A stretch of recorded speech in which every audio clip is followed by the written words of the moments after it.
নমস্কার বন্ধুরা, নলেজ কাল্টিভেটারে স্বাগত। আমি সুদীপ ঘোষ শুরু করছি আজকের ক্লাস, যা পড়ার সাথে হাসি ফ্রি। আজকে একটি গুরুত্বপূর্ণ বিষয় নিয়ে আলোচনা করব, যা আমাদের কম্পিটিটিভ এক্সামের কারেন্ট অ্যাফেয়ার্সে, বিশেষ করে আমাদের মিসলেনিয়াসের মেন্সের জিকে টপিকের জন্য ইম্পর্টেন্ট। তার সাথে আমাদের সকলের জানা উচিত, কারণ এবছর ভারতবর্ষে অনুষ্ঠিত হতে চলেছে মহাকুম্ভ, অর্থাৎ কুম্ভ মেলা। আর সেই নিয়েই কিন্তু সোশ্যাল মিডিয়াতে কিংবা সংবাদ মাধ্যমে আমরা বিভিন্ন শিরোনাম দেখতে পাচ্ছি। তো আজকের আমাদের ভিডিওর টপিক হলো কুম্ভ মেলা 2025। ওই কুম্ভ মেলার ভিডিওতে থাকছে যে কুম্ভ মেলা নিয়ে কি খবর আছে, কুম্ভ কি, কুম্ভ কয় প্রকার, পুরাণে কুম্ভ নিয়ে কি বলা আছে, কুম্ভ মেলার কি ইতিহাস আছে, কুম্ভ মেলার গুরুত্ব কি, আর কুম্ভ মেলার কি কি বিতর্ক আছে। ভিডিও শুরু করার আগে এটি একটি শিক্ষামূলক ভিডিও। এই ভিডিওর কোনো অংশে হিংসা বা রাজনৈতিক ও সাম্প্রদায়িক বিদ্বেষ অন্তর্ভুক্ত করা হয়নি। তবু ভিডিওর কোনো অংশ বিতর্কিত মনে হলে সেটি অনিচ্ছাকৃত এবং তার জন্য ক্ষমা প্রার্থী। এখন ভিডিওটি পুরোপুরি দেখুন আর চ্যানেলটি সাবস্ক্রাইব করে এরকম কারেন্ট অ্যাফেয়ার্সের টপিক পান। এখন ভিডিও। কুম্ভ মেলা 2025 সেটি অনুষ্ঠিত হতে চলেছে উত্তরপ্রদেশের প্রয়াগরাজে, অর্থাৎ এলাহাবাদে। এবং এই যে কুম্ভ মেলা, যেটি হলো সবথেকে বড় মেলা এবং পৃথিবীর সবথেকে বড় ধর্মীয় জনসমাগম, এবং এই কুম্ভ মেলার যে অনুষ্ঠান, সেখানের পূর্ণতিথিতে নদীতে স্নান করতে পারলেই কিন্তু যে মোক্ষ লাভ হয়, অর্থাৎ স্যালভেশন লাভ হয়। আর সেই কারণেই লক্ষ লক্ষ মানুষ কিন্তু এই কুম্ভ মেলায় ছুটে যায় নিজেদের যে পূর্ণ লাভ করার জন্য। এবং সরকার মনে করছে এবছর প্রায় 40 কোটি মানুষের জনসমাগম হতে পারে এই কুম্ভ মেলাকে নিয়ে। আর কুম্ভ মেলা অনুষ্ঠিত হতে চলেছে এই জানুয়ারি মাসের 13 তারিখ থেকে ফেব্রুয়ারি মাসের 26 তারিখ পর্যন্ত। প্রায় এক মাসের বেশি সময় ধরে কিন্তু এই কুম্ভ মেলা চলবে প্রয়াগরাজে। এই যে কুম্ভ মেলা, যার এত গুরুত্ব, যা সংস্কৃতিতে এত গুরুত্ব, সেই কারণে কিন্তু ইউনেস্কো ওয়ার্ল্ড হেরিটেজে যে ট্যাঞ্জেবল হেরিটেজ শিরোপা দিয়েছে এই কুম্ভ মেলাকে। এখন কুম্ভ কি? কুম্ভ কথাটির অর্থ হচ্ছে কলস বা কলসি, আর মেলা মানে মিলন। কুম্ভ মেলা প্রতি 12 বছর ছাড়া ছাড়া ভারতবর্ষের 4টি শহরে অনুষ্ঠিত হয়। একটি হচ্ছে এই প্রয়াগরাজ বা এলাহাবাদ, যেটি উত্তরপ্রদেশে অবস্থিত গঙ্গা নদীর তীরে। দ্বিতীয় হচ্ছে নাসিকে হয়, নাসিক হচ্ছে গোদাবরী নদীর তীরে, যেটি হচ্ছে মহারাষ্ট্রে অবস্থিত। 3 নম্বর হচ্ছে উজ্জয়িনী, যেটি মধ্যপ্রদেশে অবস্থিত শিপ্রা নদীর তীরে। আর চতুর্থ হচ্ছে হরিদ্বার, যেটি উত্তরাখণ্ডে অবস্থিত এই গঙ্গা নদীর তীরে। মেনলি এই যে 4টি শহর আছে, এই 4টি শহরে কিন্তু একাধিক নদী এসে মিশেছে বা সঙ্গম তৈরি হয়েছে। আর যেখানেই সঙ্গম, সেখানেই কিন্তু এই কুম্ভ মেলা অনুষ্ঠিত হয়। আর এই সঙ্গম স্থলে যদি আমরা স্নান করতে পারি, বা হিন্দু ধর্ম মতে যদি আমরা স্নান করি, তাহলে কিন্তু সেখানে মোক্ষ লাভ হয় বা পুণ্য লাভ হয়। এখন এই কুম্ভ কয় প্রকার? কুম্ভ মেনলি 3 প্রকারের। একটা হচ্ছে পূর্ণ কুম্ভ বা সম্পূর্ণ কুম্ভ। প্রতি 12 বছর ছাড়া ছাড়া যে কুম্ভ মেলা অনুষ্ঠিত হয় সেটাকে বলে পূর্ণ কুম্ভ বা সম্পূর্ণ কুম্ভ। এটি ওই 4টি শহরে অনুষ্ঠিত হয় প্রতি 12 বছর ছাড়া ছাড়া: এলাহাবাদ বা প্রয়াগরাজ, নাসিক, উজ্জয়িনী আর হরিদ্বার। এরপর হলো অর্ধ কুম্ভ। বুঝতে পারছি, অর্ধ মানে অর্ধেক, ওইটা হতো 12 বছর ছাড়া ছাড়া। আর অর্ধেক কুম্ভ অনুষ্ঠিত হয় প্রতি 6 বছর ছাড়া ছাড়া। এই অর্ধেক কুম্ভ কিন্তু 2টি শহরেই অনুষ্ঠিত হয়, মেন 2টি শহর। একটি হচ্ছে এই প্রয়াগরাজ আর একটি হচ্ছে হরিদ্বার। আর 3 নম্বর হচ্ছে মহাকুম্ভ, অর্থাৎ সবথেকে বড় কুম্ভ। এই যে বলেছি একটি পূর্ণ কুম্ভ অনুষ্ঠিত হয় 12 বছর ছাড়া ছাড়া। এই 12টি পূর্ণ কুম্ভ অনুষ্ঠিত হওয়ার পর যে 12 বছর আসে, অর্থাৎ 12 144 বছর বাদে যে পূর্ণ কুম্ভ হয়, সেটাকে বলা হয় মহাকুম্ভ। এবছর প্রয়াগরাজে যে পূর্ণ কুম্ভ অনুষ্ঠিত হতে চলেছে সেটি কিন্তু মহাকুম্ভ, কারণ প্রায় 144 বছর বাদে এই কুম্ভ মেলা আবার প্রয়াগরাজে অনুষ্ঠিত হতে চলেছে। আর এই মহাকুম্ভ কিন্তু শুধুমাত্র প্রয়াগরাজেই অনুষ্ঠিত হয়। আর এর জন্যই কিন্তু গোটা ভারতের এখন প্রথম শিরোনামে আছে এই কুম্ভ মেলা বা মহাকুম্ভ মেলা। আর গোটা উত্তরপ্রদেশ বা উত্তর ভারত সেজে উঠেছে এই কুম্ভ মেলার জন্য বা মহাকুম্ভ মেলার জন্য। এখন এই যে কুম্ভ মেলা কোথায় অনুষ্ঠিত হবে, কতদিন ধরে অনুষ্ঠিত হবে, এটা কিন্তু হিন্দু শাস্ত্রের যে জ্যোতিষশাস্ত্র আছে সেই জ্যোতিষশাস্ত্র মেনে হয়। মেনলি বৃহস্পতি যখন সূর্যের ঘরে অবস্থান করে তখনই কিন্তু এই কুম্ভ মেলা অনুষ্ঠিত হয়। এ তো গেল মেন কুম্ভ। তবে ভারতবর্ষের বিভিন্ন রাজ্যে এই কুম্ভ মেলার মতনই ছোট ছোট বা লোকাল কুম্ভ অনুষ্ঠিত হয়। সেই দক্ষিণ ভারতে হয়, এমনকি আমাদের বাংলাতে হয়, যেটাকে আমরা বলি বাংলার কুম্ভ।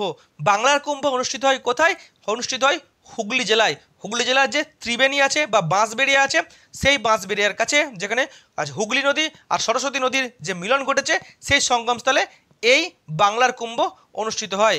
যদিও বাংলার কুম্ভ অতটা জনপ্রিয় নয় এবং তারও কিন্তু একটা ইতিহাস আছে, কিন্তু বর্তমানে যেহেতু এর জনপ্রিয়তা কম, তার এই গুরুত্ব কিন্তু কমছে। কিন্তু রাজ্য সরকার বা স্থানীয় প্রশাসন যদি উদ্যোগ নিয়ে এই বাংলার কুম্ভকে আরও বড় করে আয়োজন করে, তাহলে কিন্তু এই মহাকুম্ভ বা পূর্ণ কুম্ভের মতনই বাংলার কুম্ভ কিন্তু অনেক জনপ্রিয় হবে এবং সেটা কিন্তু একটা বিরাট বড় গুরুত্ব বাড়বে।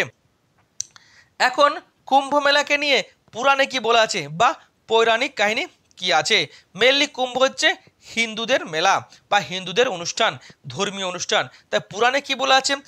পুরাণে বলা আছে যে দুর্বাসা মুনি, যিনি সবথেকে রাগী একজন ব্যক্তি ছিলেন এবং তিনি ছিলেন শিবের সন্তান। শিবের সন্তান মানে তিনি রাগী, আর তিনি একবার রেগে গিয়ে দেবতাদেরকে অভিশাপ করেছিলেন, আর তার অভিশাপে কিন্তু দেবতারা দুর্বল হয়ে গেছিল।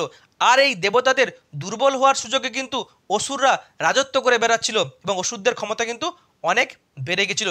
আর অসুরদের এই অত্যাচারে কিন্তু দেবতারা কিন্তু খুব সমস্যায় পড়েছিল। সেই কারণে দেবরাজ ইন্দ্র গিয়েছিল বিষ্ণুর কাছে, যে বিষ্ণুর কাছে গিয়েছিল যে আমরা দুর্বল হয়ে গেছি, অসুরদের অত্যাচার অনেক বেড়ে গেছে, আমরা কি করব? তখন ভগবান বিষ্ণু এই দেবরাজ ইন্দ্রকে বলেছিল যে তোমরা সমুদ্র মন্থন করো।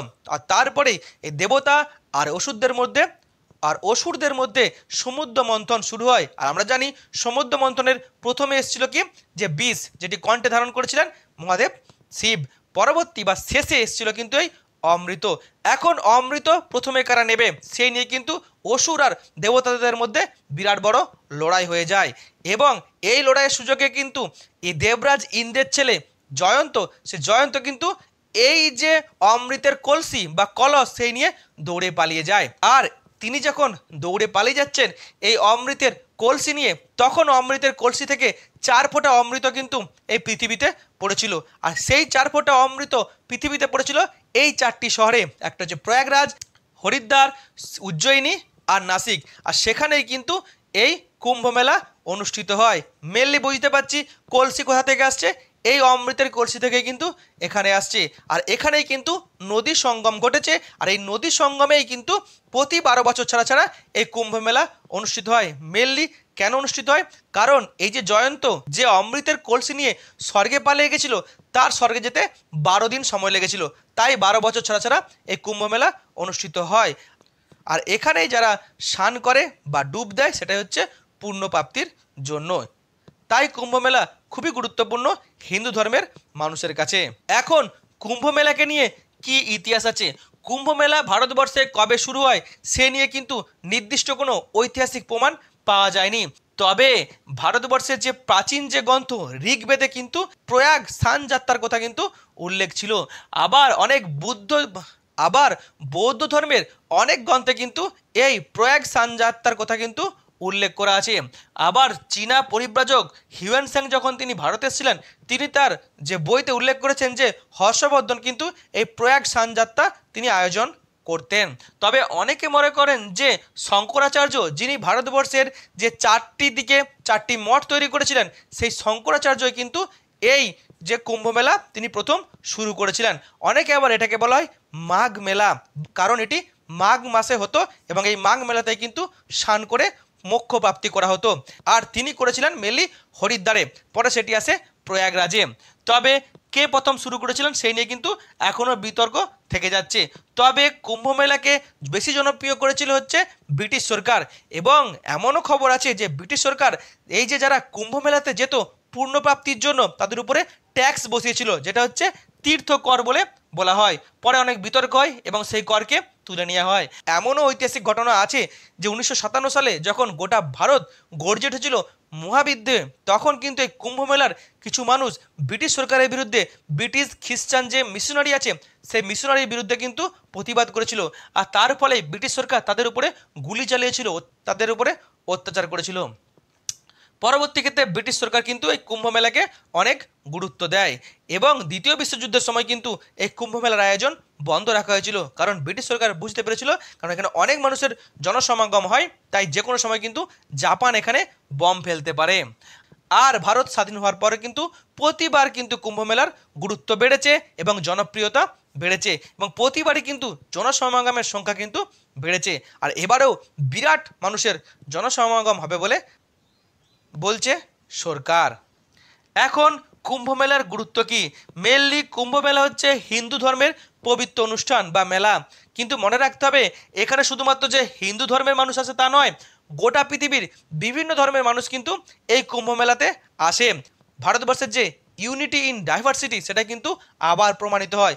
মেলা মানে উৎসব, আর উৎসব মানে কিন্তু তার একটা বিরাট বড় গুরুত্ব আছে, যেটা হচ্ছে মিলন। আমরা জানি ধর্ম যার যার, উৎসব সবার, তাই এখানে প্রচুর মানুষের কিন্তু এখানে সমাগম হয়, যেখানে জাতি ধর্ম বর্ণ কোনো পার্থক্য দেখা হয় না বা বৈষম্য দেখা হয় না। এখন এই কুম্ভ মেলাতে যে সমস্ত মানুষ অংশগ্রহণ করে, অনেক সাধুরা আছে, অনেক পণ্ডিতরা আছে এবং সাধারণ মানুষ আছে, তারা কিন্তু এখানে অনেক সাংস্কৃতিক অনুষ্ঠান করে, নাচ হয়, গান হয়, বাদ্যযন্ত্র বাজে, এমনকি শরীর চর্চা হয় ও খেলাধুলা পর্যন্ত হয়। দ্বিতীয় কথা, এই কুম্ভ মেলাকে ঘিরে সারা ভারত থেকে প্রচুর মানুষ আসে, বিদেশ থেকে প্রচুর মানুষ আসে, তার ফলে কিন্তু এই কুম্ভ মেলার জন্য যে রাজ্যে কুম্ভ মেলা অনুষ্ঠিত হয় এখন উত্তরপ্রদেশ, তার সাথে ভারতবর্ষের অর্থনীতিতে একটা বিরাট বড় গুরুত্ব বাড়ে। এটাই হচ্ছে রিলিজিয়াস ট্যুরিজম। তার সাথে এখানে যে ছোট ছোট যা ব্যবসায়ীরা আছে তাদের ব্যবসার উন্নতি হয়, অনেক দোকান বসে, খাবারের দোকান, জিনিসপত্রের দোকান, লোকাল যে সমস্ত মানুষ আছে যারা নিম্নবিত্ত মানুষ, যারা গরিব মানুষ, তারাও এখানে দোকান করে, কিংবা তারা হচ্ছে পরিবহনের কাজে করে, এমনকি বড় বড় ব্যবসাদার তাদেরও কিন্তু এখানে ব্যাপক ব্যবসা হয়, ব্যাপক বিজ্ঞাপন থাকে, অর্থাৎ এখানে কিন্তু অনেক অর্থনৈতিক লাভ ঘটে ভারতের আর এই উত্তরপ্রদেশ সরকারের। অন্যদিকে এই কুম্ভ মেলাকে কেন্দ্র করে উত্তরপ্রদেশ সরকার আর ভারত সরকার কিন্তু এখানে প্রচুর উন্নতি করে। ভারত সরকার কিন্তু প্রচুর টাকা দিয়েছে উত্তরপ্রদেশ সরকারকে এই কুম্ভ মেলা আয়োজন করার জন্য, আর কুম্ভ মেলার জন্য উত্তরপ্রদেশ সরকার তাদের খাত থেকেও কিন্তু প্রচুর টাকা খরচ করেছে। গঙ্গার ঘাটগুলিকে বাঁধানো হয়েছে, পরিবহন ব্যবস্থা অনেক উন্নত করা হয়েছে, রাস্তা তৈরি করা হয়েছে, অনেক বাস ট্রেনের ব্যবস্থা করা হয়েছে, তার সাথে লাইট লাগানো হয়েছে, টেম্পোরারি টাউন তৈরি করা হয়েছে, স্বাস্থ্য ব্যবস্থায় উন্নত করা হয়েছে, সিকিউরিটিতে উন্নত করা হয়েছে, অর্থাৎ উন্নয়ন কিন্তু এখানে প্রচুর করা হয়েছে এই কুম্ভ মেলার জন্য। এখন কুম্ভ মেলার গুরুত্ব ভারতবর্ষে ব্যাপক বা অপরিসীম, কিন্তু কুম্ভ মেলাকে নিয়েও বিতর্ক কিন্তু পিছু ছাড়েনি। অনেক বিতর্ক আছে এই কুম্ভ মেলাকে নিয়ে, সেটাও দেখে নেব। কুম্ভ মেলার সব থেকে যেটা নেগেটিভ দিক বা যেটা বড় বিতর্ক সেটা হচ্ছে গঙ্গা দূষণ। যেহেতু গঙ্গা নদীর তীরেই সমস্ত কিছু হয়, তাই এখানে কিন্তু ব্যাপক গঙ্গা দূষণ হয়। তার ফলে কী হয়, গঙ্গার নিচে যে সমস্ত প্রাণী বাস করে, উদ্ভিদ বাস করে, তাদের জন্য কিন্তু বিরাট বড় ক্ষতি। শুধু যে গঙ্গা দূষণ হয় তা নয়, তার সাথে কিন্তু ব্যাপক পরিবেশ দূষণেরও ঘটনা ঘটে, বায়ু দূষণ, জল দূষণ, শব্দ দূষণও হয়। আর আমরা জানি বর্তমানে পরিবেশ দূষণ কিন্তু সব থেকে একটা ভয়ঙ্কর দিক। তাই যাতে কম পরিবেশ দূষণ হয়, কম গঙ্গা দূষণ হয়, তার জন্য কিন্তু সেখানকার সরকার অনেক ব্যবস্থা নিয়েছে। দ্বিতীয় কথা, ছোট থেকে আমরা শুনেছি যে কুম্ভ মেলায় হারিয়ে যা ভাই, হারিয়ে যা বোন, অর্থাৎ অতীতে অনেক উদাহরণ আছে এই কুম্ভ মেলায় গিয়ে অনেকের বাচ্চা হারিয়ে গেছে, মানুষ হারিয়ে গেছে, অনেকের টাকা পয়সা চুরি হয়ে গেছে, এমনকি এই যে গঙ্গায় ডুব দিতে গিয়ে অনেক মানুষ তারা ডুবে গেছে, এমনকি অনেক জায়গায় যে চুরি হয়ে গেছে, আবার অনেকে মারামারি পর্যন্ত হয়েছে।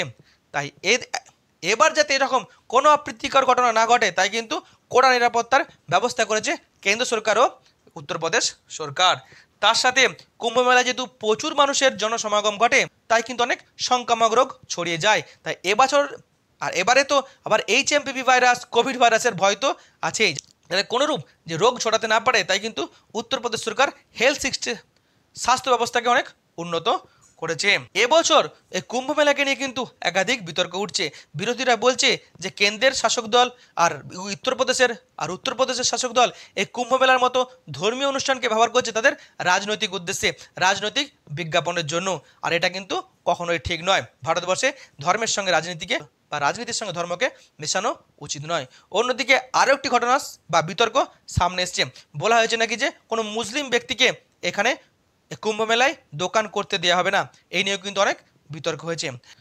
আবার কুম্ভ মেলায় যাতে যোগাযোগ ব্যবস্থা অনেক উন্নত থাকে তাই ভারত থেকে প্রচুর ট্রেনের কিন্তু ব্যবস্থা করা হয়েছে। তাই ভারতবর্ষের বিভিন্ন প্রদেশ থেকে কিন্তু লোকাল ট্রেন বা মেমু ট্রেনকে বা প্যাসেঞ্জার ট্রেনকে তুলে নিয়ে যাওয়া হয়েছে এই কুম্ভ মেলার জন্য। তার ফলে কিন্তু অনেক জায়গাতে সমস্যায় দেখা দিয়েছে। আমাদের পশ্চিমবঙ্গেই দেখা দিয়েছে যে লালগোলার যে ট্রেনগুলো প্যাসেঞ্জার ট্রেন ছিল বা মেমু ট্রেন ছিল, সেই মেমু ট্রেনের বদলে এখন ইএমইউ ট্রেন চালানো হচ্ছে, সেখানে কিন্তু মানুষ সমস্যায় পড়ছে। এই নিয়েও কিন্তু অনেকে বিতর্ক তুলেছে। এছাড়াও পশ্চিমবঙ্গ সরকার একটি বড় বিতর্ক তুলেছে যে কুম্ভ মেলা প্রতি 6 বছর অন্তর হয় বা মেনলি 12 বছর অন্তর হয়, কিন্তু পশ্চিমবঙ্গের যেটি সব থেকে বড় মেলা সেটা কিন্তু এই মকর সংক্রান্তিতে হয়, যেখানেও কিন্তু ডুব দিয়ে মানুষ পূর্ণ প্রাপ্তি করে বা মোক্ষ লাভ করে। সেই গঙ্গাসাগর মেলা, সেই গঙ্গাসাগর মেলা কিন্তু বঞ্চিত। কেন্দ্র সরকার কুম্ভ মেলার জন্য টাকা দিচ্ছে, কিন্তু এই গঙ্গাসাগর মেলার জন্য টাকা দিচ্ছে না। তাই কিন্তু পশ্চিমবঙ্গ সরকার বা শাসক দল কেন্দ্র সরকারকেও কিন্তু এই নিয়ে আক্রমণ করেছে। এই হলো আজকের ভিডিও, যেখানে আমি টোটাল বিষয়টি সুন্দরভাবে তুলে ধরার চেষ্টা করলাম। এখন কুম্ভ মেলাকে নিয়ে আপনার কি মতামত? আপনি কুম্ভ মেলায় যাচ্ছেন কিনা কিংবা গঙ্গাসাগর মেলায় যাচ্ছেন কিনা অবশ্যই কমেন্ট বক্সে জানাবেন। ভিডিওটি এখানে শেষ হলো। ভিডিওটি যদি ভালো লাগে অবশ্যই লাইক, কমেন্ট, শেয়ার এবং চ্যানেলটি সাবস্ক্রাইব করতে ভুলবেন না। আবার দেখা হবে নতুন একটি ভিডিওতে। ততক্ষণ পড়তে থাকো, হাসতে থাকো।